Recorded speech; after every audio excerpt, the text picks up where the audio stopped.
الحمد للہ رب العالمین والصلاة والسلام علی اشرف الانبیاء والمرسلین اعوذ باللہ السمیع العلیم من الشیطان الرجیم بسم اللہ الرحمن الرحیم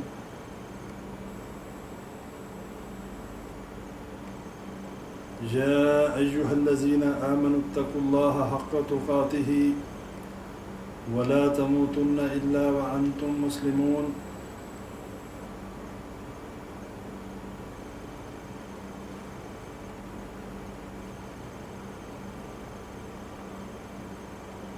اللہ تبارک و تعالی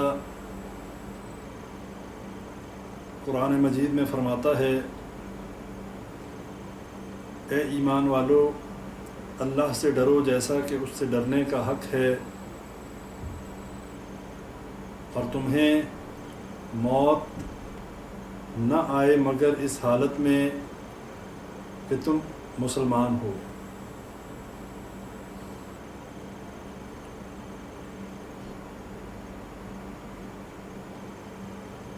انسان کی موت کا وقت اللہ تبارک و تعالیٰ نے مقرر کیا ہوا ہے، اس بارے میں کوئی شخص نہیں جانتا اسے موت کب آئے گی، لہٰذا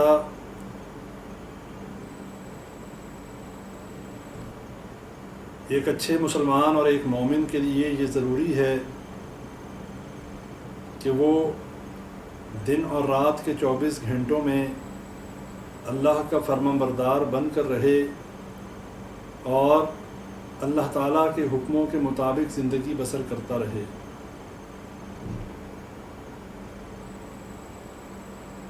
اور اس کے لیے ضروری ہے کہ جو سب سے اہم دین کا رکن یعنی کہ توحید ہے، اس کا فہم حاصل ہونا بہت ضروری ہے۔ اگر ہم عقیدہ توحید کو صحیح معنوں میں نہیں سمجھیں گے تو اس بات کا غالب گمان ہے کہ ہم آخرت میں کامیاب نہ ہو سکیں۔ جو شخص اپنی توحید کو صحیح کر لے، اپنے عقیدے کی اصلاح کر لے، یقیناً وہ شخص آخرت میں انشاءاللہ کامیاب ہونے والا ہے۔ اسی حوالے سے اللہ کی توفیق سے کتاب التوحید کے حوالے سے ہم نے اپنے دروس کا سلسلہ شروع کیا تھا۔ ابھی ہم آج جس موضوع کے اوپر انشاءاللہ جس باب کو پڑھیں گے وہ توحید کے تقاضوں کو پورا کرنے والے شخص کے بارے میں، کہ ایسا شخص جو ہے وہ بلا حساب جنت میں داخل ہوگا انشاءاللہ۔ تو آج کا ہمارا موضوع اور جو باب ہے وہ توحید کے تقاضوں کو پورا کرنے والے کے حوالے سے ہے۔ اللہ تعالیٰ نے ایسے شخص کے لیے کیا انعامات رکھے ہیں، اور ایسا شخص جو ہے وہ آخرت میں اللہ کی جنتوں کا وارث بننے والا ہے۔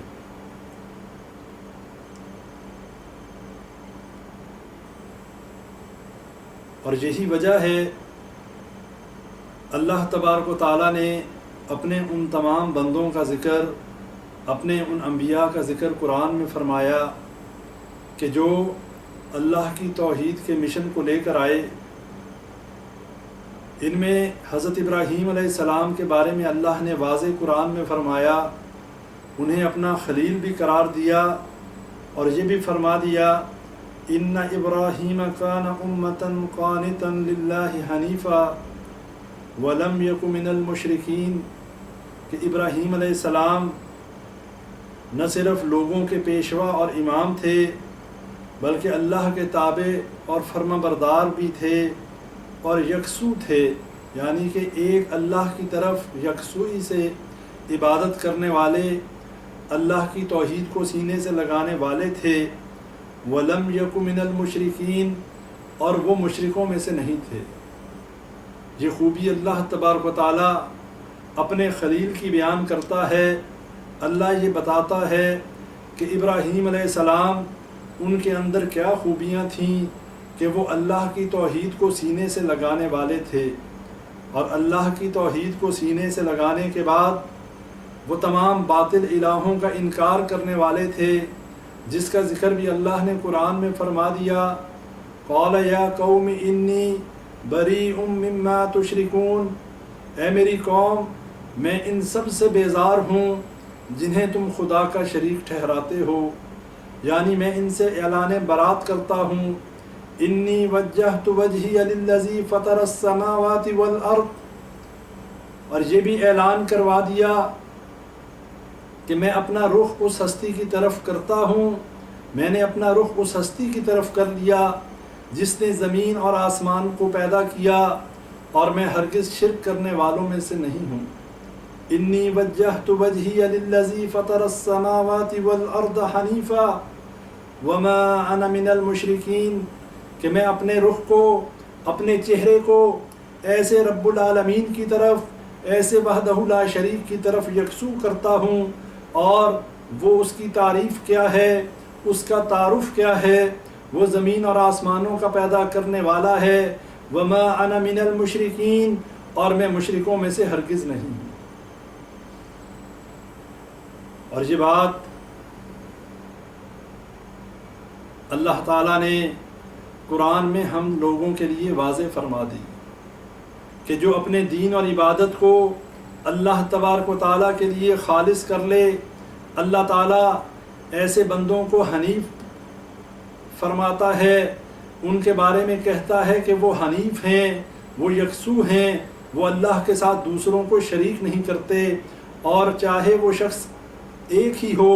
چاہے ایسے لوگوں کی تعداد کم ہی کیوں نہ ہو۔ حالانکہ ابراہیم علیہ السلام اپنی امت میں، اپنی قوم میں اکیلے مومن تھے، اللہ نے ان کو بھی امت قرار دیا، ان کو امام قرار دیا، ان ابراہیم کان امتا قانتا للہ حنیفا، اور یہ بتا دیا کہ ابراہیم علیہ السلام اپنی ذات میں ایک پوری امت تھے اور اللہ کے مطیع فرمان اور یکسو تھے۔ بھائیو، یہ مواحد ہونے کے لیے، اللہ کی توحید کو سینے سے لگانے کے لیے، یہ وہ پہلی صفت ہے، یہ وہ پہلی خوبی ہے جو اللہ بیان فرماتا ہے، کان امتاً، یعنی حضرت ابراہیم علیہ السلام اپنے ذات میں ایک امت تھے، یکسو تھے۔ پوری قوم جو ہے بتوں کو پوجنے والی، پتھروں کو سجدے کرنے والی، اور اپنے ہاتھوں سے بتوں کو تراش کر ان کے آگے سجدہ ریز ہونے والی، لیکن ابراہیم علیہ السلام کی زندگی دیکھیے، ان کا اسوہ حسنہ دیکھیے کہ انہوں نے اللہ ہی کی عبادت کو لازم پکڑا، اللہ کی توحید کو سمجھا، اور اللہ نے اس وجہ سے ایسے بلند مقام پر پہنچا دیا کہ پیچھے آنے والی تمام امتوں کے لیے ان کو اس مشعل راہ بنا دیا اور ان کی زندگی کو اسوہ حسنہ بنا دیا۔ اور پھر قانتاً کا معنی جو ہے، شیخ الاسلام امام ابن تیمیہ رحمہ اللہ فرماتے ہیں کہ زندگی کو اطاعت خداوندی میں جو انسان بسر کرتا ہے اپنے تسلسل کے ساتھ، اور ایک جو ہے تقوی کے ساتھ اور استقامت کے ساتھ جو اللہ کی اطاعت اور فرما برداری میں اپنی زندگی گزار دے، اس کا نام قنوت ہے۔ مثال کے طور پہ جیسے نمازی جب طویل رکوع اور سجود اور قیام کرے تو قانتن شمار ہوگا، جیسے اللہ تعالیٰ فرماتا ہے، امن ہوا قانتن آناء اللیل ساجدا وقائما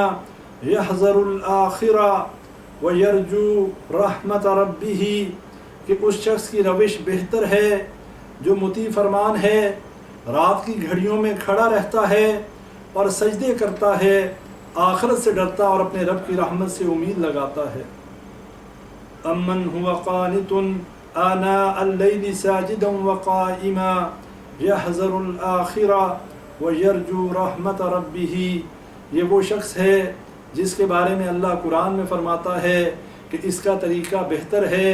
اس کا تسلسل، اس کی روش بہتر ہے، اللہ کا فرما بردار ہے، رات کی گھڑیوں میں کھڑا رہتا ہے، سجدے کرتا ہے، آخرت سے ڈرتا ہے اور اپنے رب کی رحمت سے امید لگاتا ہے۔ اس آیت میں ایسے شخص پر بھی قانتن کا لفظ بولا گیا کہ جو آخرت سے ڈرتا ہو، دن رات اللہ تعالیٰ کی عبادت میں لگا رہتا ہو۔ اور پھر انہو کان حنیفا، یہ بھی ابراہیم علیہ السلام کی صفت بیان کی گئی کہ جو شخص اللہ کی طرف پوری طرح متوجہ ہو، اللہ کے علاوہ کسی اور کی طرف رخ کرنے والا نہ ہو، باقی سب سے منہ کو موڑ لے، اسے حنیف کہا جاتا ہے۔ حنیف کا معنی یکسو کا ہے، ایک طرف متوجہ ہونے والے کو حنیف کہا جاتا ہے۔ اور یہ بات دیکھ لیں، اس میں تیسری خوبی تو یہ بیان ہوئی کہ ابراہیم علیہ السلام یکسو تھے، حنیف تھے، اور چوتھی بات وَلَمْ يَكُ مِنَ الْمُشْرِكِينَ، ابراہیم علیہ السلام اخلاص اور توکل کے ہوتے ہوئے، تقوی کی موجودگی کے باعث وَلَمْ يَكُ مِنَ الْمُشْرِكِينَ، مشرکوں میں سے نہیں تھے، شرک کی آلائشوں سے پاک تھے، اور اللہ کے حکموں کے مطابق زندگی کو بسر کرنے والے تھے۔ بھائیو، اس آیت میں ہمیں کتنے سبق ملے۔ ایک انسان اللہ کی توحید کو لازم پکڑے، اللہ کی توحید کا فہم حاصل کرے، اللہ کی طرف اپنے آپ کو یکسو کر لے، اور پھر اللہ کی طرف یکسو ہوتے ہوئے دوسروں کا انکار کر دے۔ توحید کے تقاضوں میں یہ بات لازم و ملزوم ہے۔ جب کوئی شخص اللہ کی توحید کو سینے سے لگائے، پھر اس کے دل میں کسی غیر کی محبت نہیں ہو سکتی۔ اس کی توحید کامل اس وقت ہو سکتی ہے جب وہ اللہ سے محبت کرنے والا ہو، اللہ کے لیے اس کے دل میں دنیا کی ہر چیز سے زیادہ محبت ہو، اپنی جان، اپنے مال، اپنی اولاد سے زیادہ اللہ رب العالمین سے محبت کرنے والا ہو۔ اور اس کے بعد جب وہ اللہ سے محبت کرے، اللہ کی توحید کو سینے سے لگائے، پھر وہ مشرکوں میں سے نہ ہو۔ ایسا نہ ہو اللہ کے سامنے سربسجود بھی ہوتا ہو، اللہ کے لیے نمازیں بھی پڑھتا ہو۔ ان الصلاۃ ونسکی ومحیای ومماتی للہ رب العالمین، ان آیات کا مفہوم کہہ دیا اللہ نے قرآن میں کہ اے نبی کہہ دیجئے قل ان الصلاۃ ونسکی ومحیای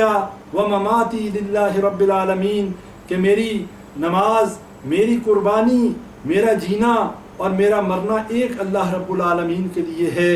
یہ ہے حنیف ہونا، یہ ہے حنیفہ کا معنی، انہو کان حنیفا۔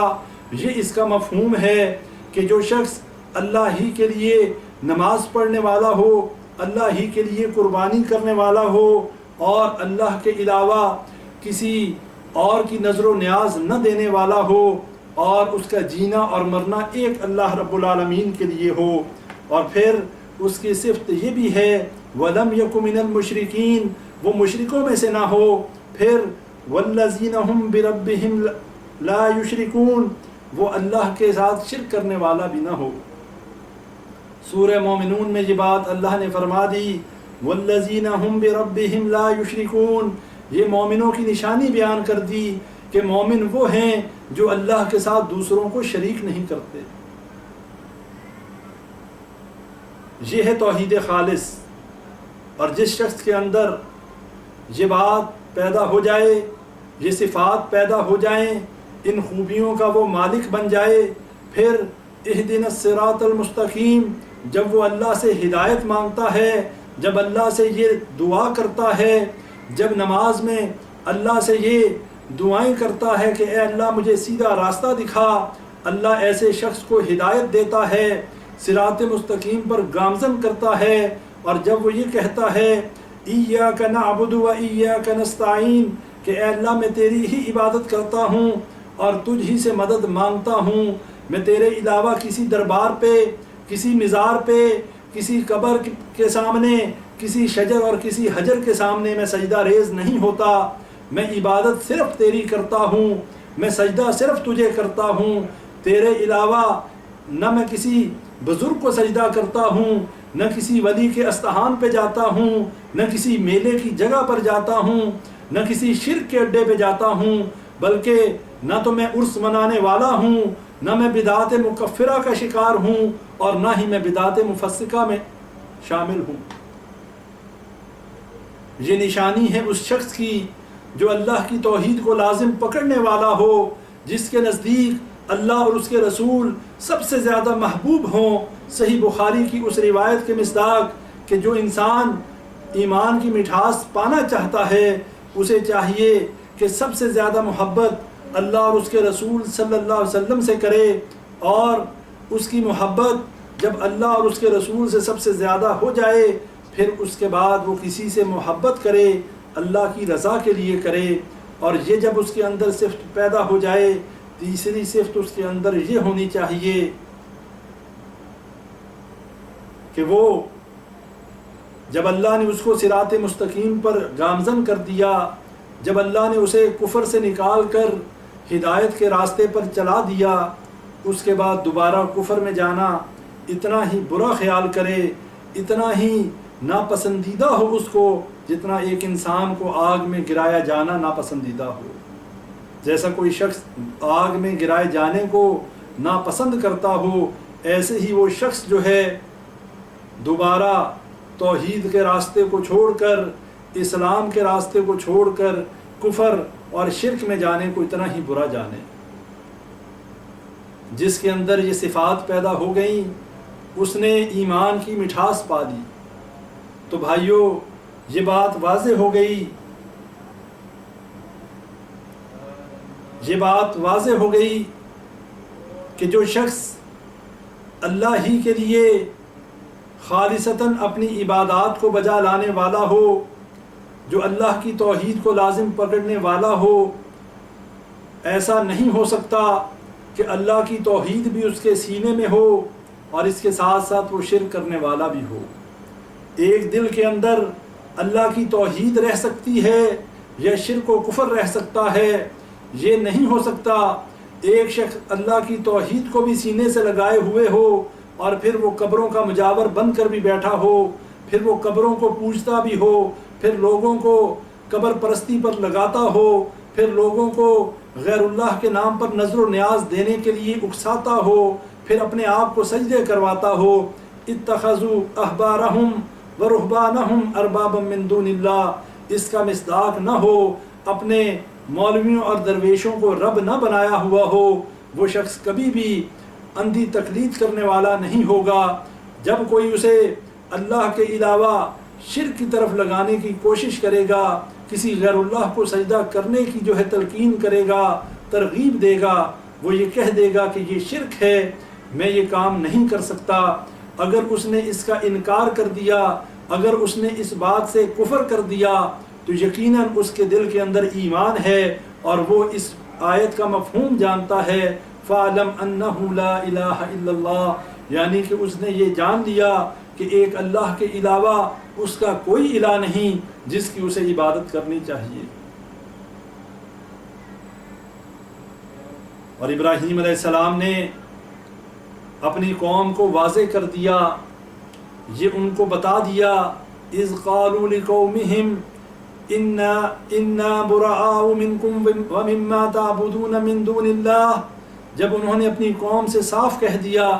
ہم تم سے اور تمہارے ان معبودوں سے جنہیں تم خدا کو چھوڑ کر پوجتے ہو قطعی بیزار ہیں۔ اور صرف یہ بات نہیں، آگے یہ بھی فرما دیا کفرنا بکم وبدا بیننا وبینکم العداوۃ والبغضاء ابدا حتی تؤمنوا باللہ وحدہ، یہ بھی کہہ دیا کہ ہم نے تم سے کفر کیا، ہمارے اور تمہارے درمیان ہمیشہ کے لیے عداوت ہو گئی، ہمارے اور تمہارے درمیان ہمیشہ کے لیے دشمنی ہو گئی۔ کب تک؟ جب تک تم اللہ واحد پر ایمان نہ لاؤ، جب تک ایک اللہ کی توحید کو تم لازم نہ پکڑ لو۔ وَبَدَا بَيْنَنَا وَبَيْنَكُمُ الْعَدَاوَةُ وَالْبَغْضَاءُ أَبَدًا حَتَّى تُؤْمِنُوا بِاللَّهِ وَحْدَهُ، جب تک تم ایک اللہ کی توحید کو لازم نہ پکڑ لو اس وقت تک ہمارے اور تمہارے درمیان میں عداوت ہو گئی، دشمنی ہو گئی، اس وقت تک ہم تمہیں اپنا دوست نہیں بنا سکتے۔ بھائیو، یہ تو وہ باتیں ہیں جو اللہ نے قرآن میں ہمارے لیے بیان کر دیں۔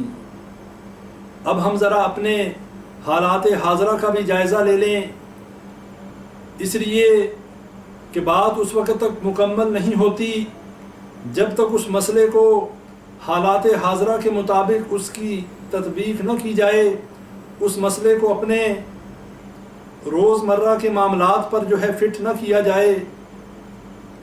آج کے دور میں دیکھ لیں وہ لوگ کتنے تعداد میں ہیں جو اللہ کی توحید کا فہم رکھتے ہیں۔ بڑے اچھی طرح آپ سب جانتے ہیں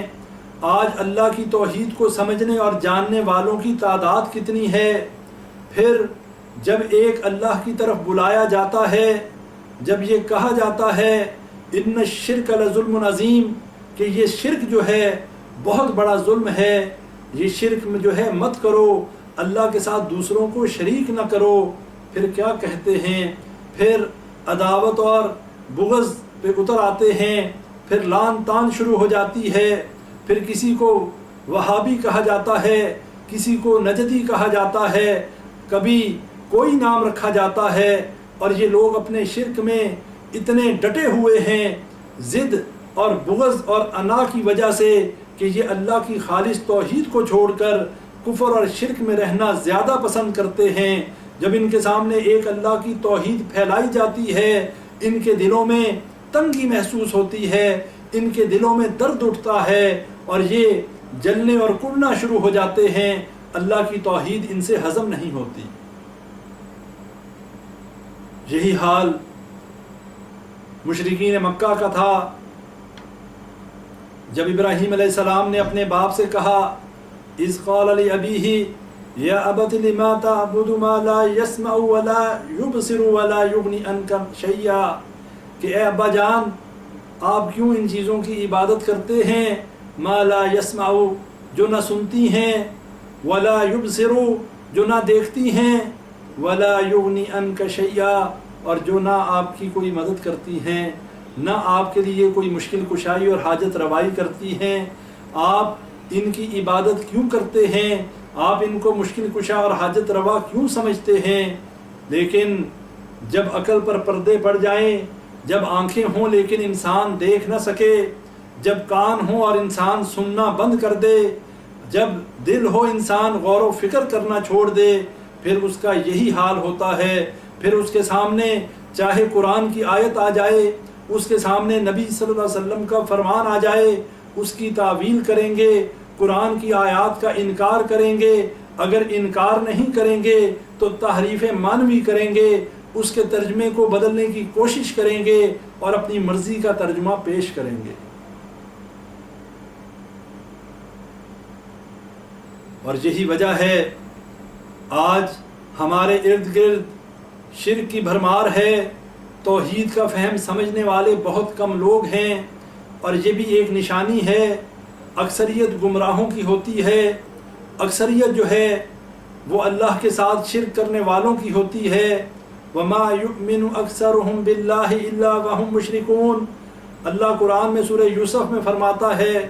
کہ اکثریت میرے اوپر ایمان لانے کے بعد شرک کرنے والوں کی ہے۔ آج جن کو یہ خوش فہمی ہے، آج جن کو یہ غلط فہمی ہے کہ ہم سواد اعظم ہیں، ہماری بہت زیادہ تعداد ہے،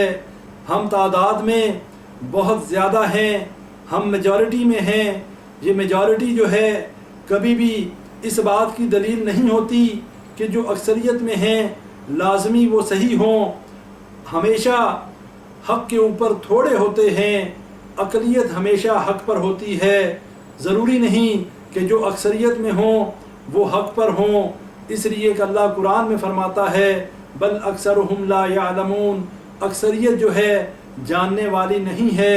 بل اکثرہم مشرکون، اکثریت مشرکوں کی ہے، بل اکثرہم لا یعقلون، اکثریت عقل نہ کرنے والوں کی ہے۔ بھائیو، اکثریت پر اترانا نہیں چاہیے، بلکہ ہمیں قرآن و حدیث کے مطابق اپنی زندگی کو بسر کرنا چاہیے۔ جو اللہ تعالی ہم سے ڈیمانڈ کرتا ہے، جو اللہ کا قرآن ہم سے تقاضا کرتا ہے، وہ ایک ہی ہے۔ اللہ کہتا ہے میں نے جنوں اور انسانوں کو اپنی عبادت کے لیے پیدا کیا، اور یہی وہ پہلا سبق ہے، یہ وہ توحید کا پہلا سبق ہے۔ عبادت کس کی ہو سکتی ہے؟ عبادت صرف ایک اللہ کی ہو سکتی ہے، اور عبادت صرف نماز کا پڑھ لینا ہی نہیں ہے، صرف روزہ رکھ لینا، زکوٰۃ ادا کر دینا،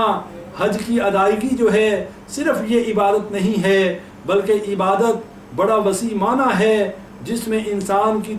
تمام فرما برداری آ جاتی ہے۔ انسان جو بھی کام کرے، جس کام کا اللہ نے کرنے کا حکم دیا وہ کام کرے، اور جس سے منع فرمایا اس سے رک جائے، یہی فرما برداری ہے اور یہی عبادت ہے۔ سورہ مومنون میں اللہ فرماتا ہے والذین هم بربهم لا یشرکون،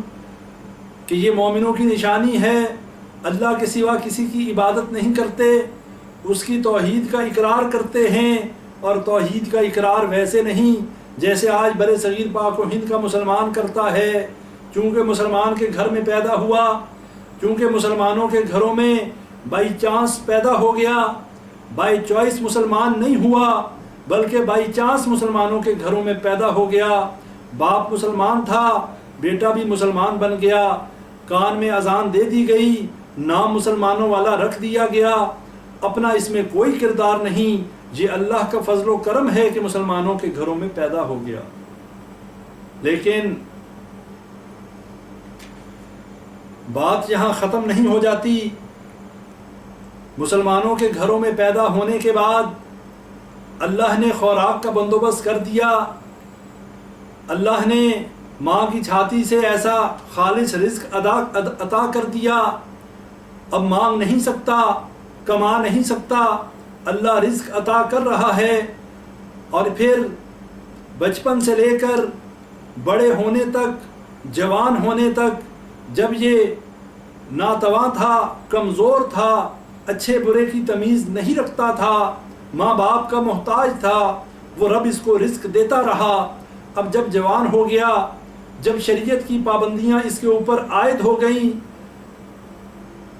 بالغ ہونے کے بعد جب اس کے اوپر نماز فرض ہو گئی، جب اللہ کی عبادت اس کے اوپر فرض ہو گئی، اب اس وقت ہونا تو یہ چاہیے تھا اپنے رب کے سامنے سر بسجود ہوتا،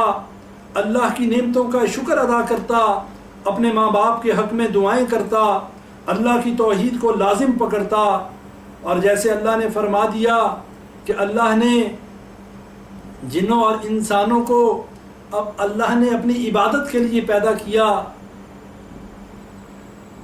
تو یہ اس کے تقاضے کو پورا کرتا، ہونا تو یہ چاہیے تھا۔ لیکن اس شخص کی بدبختی دیکھیں، اس کی بدقسمتی دیکھیں کہ جب اللہ کی عبادت کا وقت آیا، جب اللہ کی نعمتوں کا شکر ادا کرنے کا وقت آیا، اس وقت کہنے لگ گیا اللہ میری سنتا نہیں اور ان کی موڑتا نہیں۔ اس وقت جا کر غیروں کے مزاروں پر اور درباروں پر اور فوت شدہ ان لوگوں کے درباروں پر جا کر سر بسجود ہو گیا، وہاں پر جا کر نظر و نیاز دینی شروع کر دی، وہاں پر جا کر عبادات کرنی شروع کر دی، وہاں پر جا کر سجدہ ریز ہو گیا اور ان کے آگے اپنی فریادیں رکھنی شروع کر دی۔ اس سے کوئی سوال کرے جب تجھے مانگنا نہیں آتا تھا، جب تجھے کمانا نہیں آتا تھا، جب تو درباروں پہ آنے کے قابل نہیں تھا، اس وقت تجھے رزق کون دیتا تھا؟ اس وقت تیری ضرورتوں کو کون پورا کرتا تھا؟ اس وقت تجھے مشکلوں سے کون نکالتا تھا؟ اور آج جب تو کمانے کے قابل ہوا، جب تو اللہ کی عبادت کا حق ادا کرنے کے قابل ہوا،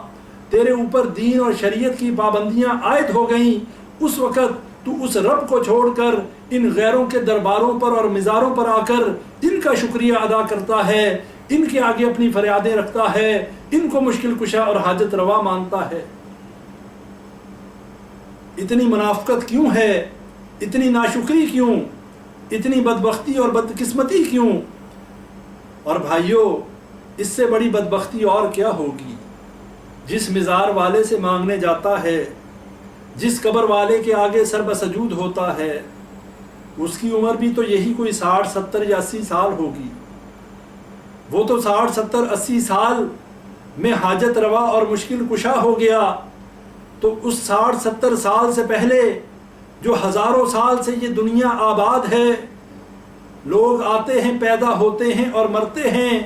جب وہ 60 سال پہلے یا 70 سال پہلے وہ اس دنیا میں موجود نہیں تھا، اس وقت رزق کون دیتا تھا؟ اس وقت مشکل کشائی کون کرتا تھا؟ اس وقت حاجت روائی کون کرتا تھا؟ بھائیو، یہ بات ذہن میں رکھ لیں کہ جب انسان اللہ کی توحید کو نہیں سمجھتا، جب انسان اللہ کے سامنے سر بسجود نہیں ہوتا، پھر اسے ہر در کے آگے سجدہ کرنا پڑتا ہے۔ جو اللہ کے در کو چھوڑتا ہے اسے در در پر ذلیل ہونا پڑتا ہے، اسے ہر در پہ جا کے جھکنا پڑتا ہے۔ لیکن بھائیو، جو اللہ کے سامنے سر بسجود ہوتا ہے، جو موحد ہوتا ہے، جو صحیح مومن انسان ہوتا ہے، اسے صرف اللہ کے سامنے اپنے سر کو جھکانا پڑتا ہے اور ساری دنیا کے سامنے سر کو اٹھا کر چلتا ہے۔ وہ یہ فرق ہے ان لوگوں میں جو اللہ کی توحید کو سمجھتے ہیں اور جو نہیں سمجھتے۔ جو نہیں سمجھتے دنیا میں بھی ذلیل ہوتے ہیں، در در کے بھکاری بنتے ہیں، جگہ جگہ اپنی عزت، مال اور ایمان کو لٹواتے ہیں، اور اس کے بعد ان کے ہاتھ کچھ نہیں آتا سوائے ذلت کے، اور دنیا کی ذلت تو علیحدہ، آخرت کا عذاب بھی ان کی قسمت میں لکھا جاتا ہے۔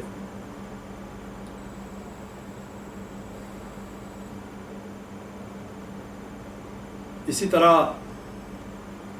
توحید کی فضیلت کے حوالے سے بات چل رہی ہے۔ نبی صلی اللہ علیہ وسلم نے فرمایا، صحیح بخاری صحیح مسلم کی روایت ہے کہ میرے سامنے امتیں پیش کی گئیں، میں نے دیکھا کسی نبی کی بہت بڑی جماعت ہے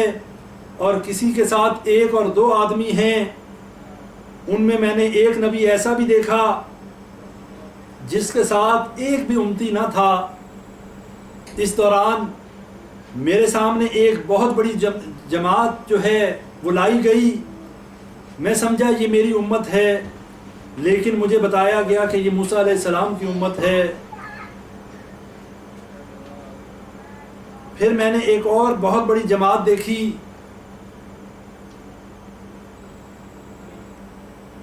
مجھے بتایا گیا کہ یہ آپ صلی اللہ علیہ وسلم کی امت ہے، اور فرمایا کہ ان میں سے 70,000 آدمی بغیر حساب اور عذاب کے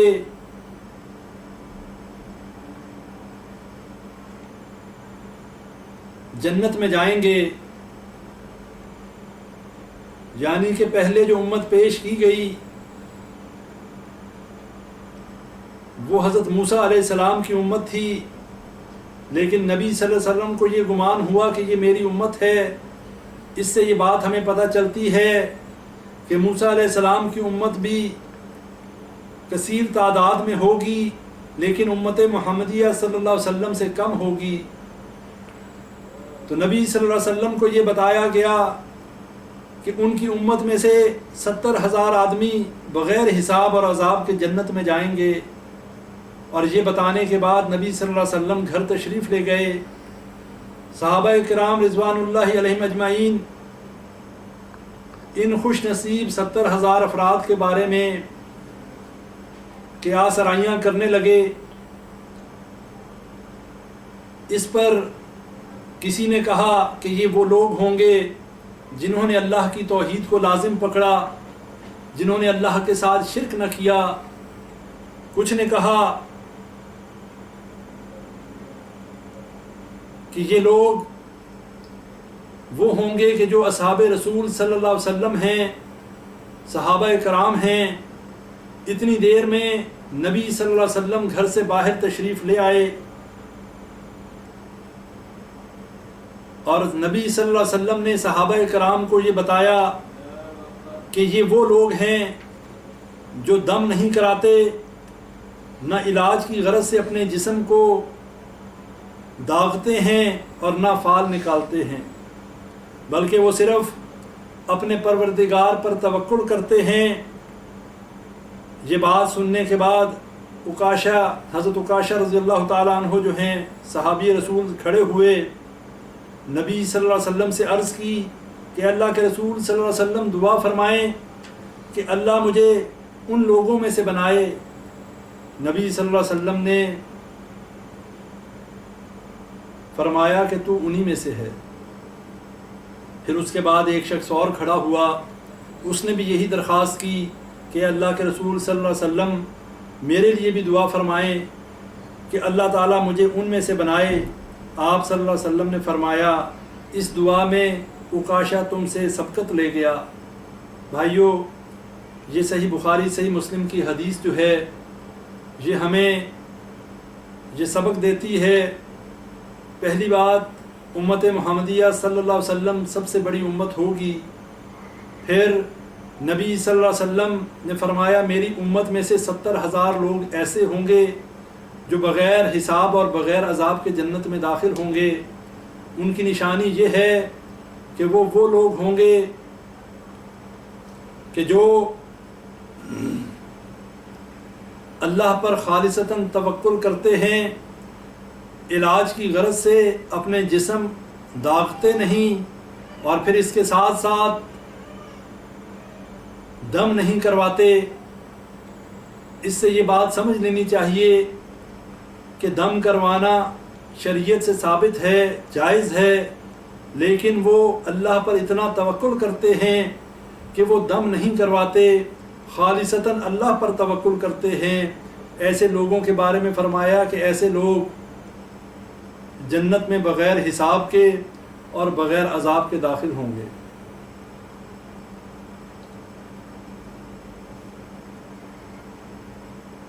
اللہ سے دعا کریں اللہ تعالیٰ ہمیں بھی ایسے لوگوں میں شامل کر دے کہ جو لوگ بغیر حساب کتاب کے جنت میں جائیں، اس لیے کہ جس سے اللہ نے حساب لے لیا، جس سے اللہ نے پوچھ لیا کہ اے بندے بتا تو نے فلاں گناہ کیوں کیا، وہ شخص ہلاک ہو گیا۔ اور نبی صلی اللہ علیہ وسلم دعا کیا کرتے تھے اللہم حاسبنی حسابا یسیرا، اے اللہ میرا حساب آسان لینا۔ حضرت عائشہ رضی اللہ عنہا نے پوچھا کہ اللہ کے نبی صلی اللہ علیہ وسلم یہ آسان حساب کیا ہے؟ اگر حساب ہوگا تو پھر آسانی سے کیا مراد ہے، اور اگر بغیر حساب کے جنت میں چلا جائے تو اس سے کیا مراد ہے؟ یعنی حساب کتاب کا معاملہ تو بڑا ہی خراب ہے، جب حساب ہو گیا پھر تو بچنا مشکل ہو گیا۔ نبی صلی اللہ علیہ وسلم نے فرمایا کہ اللہ تعالیٰ جس بندے سے آسانی کا معاملہ کرنا چاہے گا اس کے گناہوں کو یاد دلوائے گا، اس کے ساتھ ایسے باتیں کرے گا جیسے دو دوست آپس میں سرگوشی کرتے ہیں۔ اللہ تعالیٰ اس کے ساتھ سرگوشیوں میں بات کرے گا اور کہے گا اے بندے فلاں وقت تو نے فلاں گناہ کیا تھا۔ وہ بندہ اپنے گناہوں کا اقرار کرے گا، پھر اللہ تعالیٰ اس کے دوسرے گناہوں کو یاد کروائے گا۔ وہ اپنے تمام گناہوں کا اقرار کرتے ہوئے مانے گا کہ اے اللہ میں نے واقعی فلاں گناہ بھی کیا۔ اس کے بعد اللہ تعالیٰ کہے گا کہ میں تجھے اپنی رحمت سے جنت میں داخل کرتا ہوں۔ یہ ہے اللہم حاسبنی حسابا یسیرا، کہ جس کے بارے میں اللہ نے جنت کا فیصلہ کر لیا، جو اللہ کا موحد بندہ ہوگا، جو اللہ کے ساتھ شرک نہیں کرتا ہوگا، ایسا شخص جو ہے وہ اللہ کی جنتوں کا انشاءاللہ وارث بنے گا۔ پھر نبی صلی اللہ علیہ وسلم نے فرمایا جس بندے سے اللہ نے پوچھ لیا اے بندے بتا تو نے یہ گناہ کیوں کیا، وہ شخص ہلاک ہو گیا۔ تمام امتیں اکٹھی ہوں گی، تمام انسانیت حشر کے میدان میں اکٹھی ہوگی، اور جب سب کے سامنے اس کے گناہ رکھے جائیں گے، ساری دنیا کے سامنے، ساری انسانیت کے سامنے وہ شخص ذلیل ہو جائے گا۔ تو بھائیو اللہ سے دعا کرنی چاہیے کہ اللہ تعالی ہمیں بغیر حساب کتاب کے جنت میں داخل کر دے، اللہ ہمارا آسان حساب لے۔ اللہم حاسبنی حسابا یسیرا، ہمیں اللہ سے یہ دعا کرتے رہنا چاہیے۔ اس کے ساتھ ہی آج کا درس ہم ختم کرتے ہوئے جو باتیں آج ہم نے پڑھی ہیں اس حوالے سے اس کا خلاصہ آپ بھائیوں کے سامنے رکھ دیتا ہوں کہ توحید کے بارے میں لوگوں کے درجات مختلف ہیں۔ ہم نے حضرت ابراہیم علیہ السلام کی زندگی کے حوالے سے یہ دیکھا کہ ابراہیم علیہ السلام کا اسوہ حسنہ اللہ نے باقی آنے والی امتوں کے لیے انہیں ایک امت قرار دیا اور ان کے اسوہ حسنہ کو نمونہ قرار دیا. اور اسی طرح اللہ تعالیٰ کا ابراہیم علیہ السلام کا اس بات پر تعریف کرنا کہ ان کا دامن شرک سے آلودہ نہ تھا، یہ اس بات کی دلیل ہے کہ ابراہیم علیہ السلام کا ایک خصوصی مقام ہے اور انہیں اللہ نے اپنا خلیل جو ہے بنایا. اسی طرح اولیاء کرام کے حوالے سے وہ شخص اللہ کا ولی ہے جس کا دامن اللہ کے ساتھ شرک سے آلودہ نہیں ہے، بلکہ اللہ کی توحید کو اس نے تھامے رکھا، اللہ کے ساتھ شرک نہ کرنے والا ہو، ایسا شخص اللہ کا ولی ہے. پھر دم کرانے اور داغ دلوانے کو چھوڑ دینا یہ توحید کے تقاضوں کو پورا کرنے کے مترادف ہے. اور جو شخص دم نہیں کرواتا، داغ نہیں لگواتا، یعنی اپنے جسم کو نہیں داغتا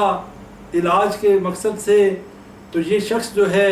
ان صفات کا حامل ہے کہ جن کا ذکر حدیث میں آیا کہ وہ لوگ اللہ پر خالص توکل کرتے ہیں اور ایسے لوگ بلا حساب کتاب جنت میں داخل ہوں گے، جن کی تعداد نبی صلی اللہ علیہ وسلم نے 70,000 بیان کی ہے. اور پھر یہ بات بھی ہمیں پتہ چلی کہ حضرت موسیٰ علیہ السلام کی امت کی فضیلت اور شرف کہ وہ تعداد میں کثیر ہوں گے،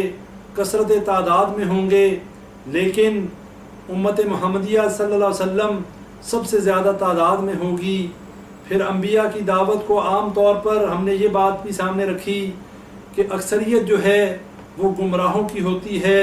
اکثریت شرک کرنے والوں کی ہوتی ہے، اکثریت بدعات کو سینے سے لگانے والوں کی ہوتی ہے، اور بڑے تھوڑے ہی لوگ ہوتے ہیں جو اللہ کی توحید کو سینے سے لگاتے ہیں، جو اللہ کی توحید کو اپنا اوڑھنا اور بچھونا بناتے ہیں، جو بدعات سے اپنے آپ کو بچا لیتے ہیں، وہ بدعات مکفرہ ہوں یا وہ بدعات مفسقہ ہوں، وہ ایسی بدعات سے بھی اپنے آپ کو بچا لیتے ہیں جو انہیں دائرہ اسلام سے باہر لے جاتی ہیں، جو انہیں کفر میں لے جاتی ہیں، اور ایسی بدعات سے بھی اپنے آپ کو بچاتے ہیں کہ جو ان کو فسق و فجور میں لے جاتی ہیں. یہ ایسی تمام بدعات سے ایسے لوگ اپنے آپ کو بچاتے ہیں. اور اس طرح ہمیں حضرت عکاشہ رضی اللہ تعالیٰ عنہ کی فضیلت کا بھی علم ہوتا ہے، جن کے بارے میں نبی صلی اللہ علیہ وسلم نے یہ خوشخبری دی کہ یہ انہی 70,000 لوگوں میں شامل ہیں کہ جنہیں بلا حساب و کتاب اور عذاب کے جنت میں داخل کیا جائے گا. اللہ سے دعا کریں اللہ تعالیٰ ہمیں ایسے لوگوں کے ساتھ شامل کر دے کہ جو بلا حساب و کتاب جنت میں داخل ہوں گے. اللہ تعالیٰ ہمارے گناہوں کو معاف کر دے، وہ تمام گناہ جو ہم نے دانستہ کیے یا نادانستہ کیے،